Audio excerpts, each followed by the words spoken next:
EasyStore's shipping settings allow you to efficiently set up and manage shipping regions and delivery options. To get started, head over to your EasyStore settings and select Shipping. Now, click on Add New Region. Here, you'll create a shipping name to define your regional shipping area.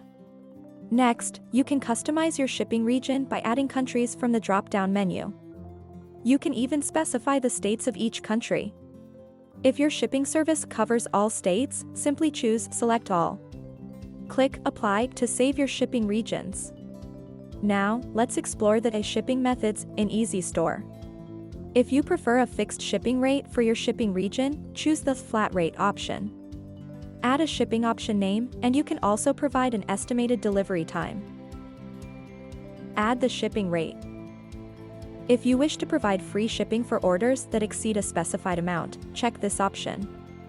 Enter the amount and hit Apply to save the changes. You can go on and add more shipping names following the same steps. Once done, click on the Save Changes button to save your settings. For those offering free shipping, choose the free shipping method. Simply add the shipping option name and, if needed, an estimated delivery time. Click Apply and save the changes. If your shipping is weight-based, select the rate by weight method. Add the shipping option name, an estimated delivery time if relevant, and set rates based on weight ranges. Simply add the weight range and specify the corresponding rate within that particular weight range. Like the other shipping options, you can also enable free shipping for orders exceeding a specified amount. Just enter the amount and hit Apply to save your changes. And there you have it. You've successfully configured your shipping method. You can always go on and edit your saved configuration just by clicking the Edit button. Also, note that only one shipping method can be assigned per region.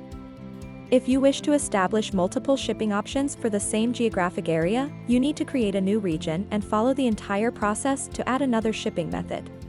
That's how simple it is to set up your EasyStore site's shipping regions and delivery methods. Stay tuned for more tutorials on EasyStore.